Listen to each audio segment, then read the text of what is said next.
1 minute tip again. Alright, today your marketing strategy is simple.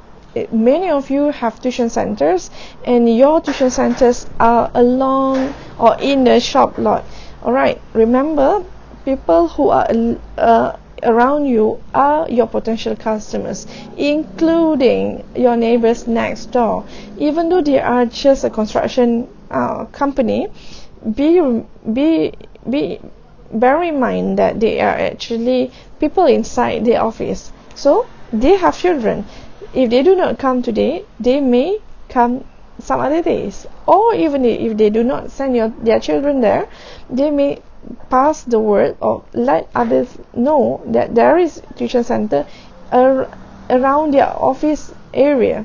So make friends with your neighbors. You need the word of mouth to do the marketing for you. That's 1 minute. Thank you.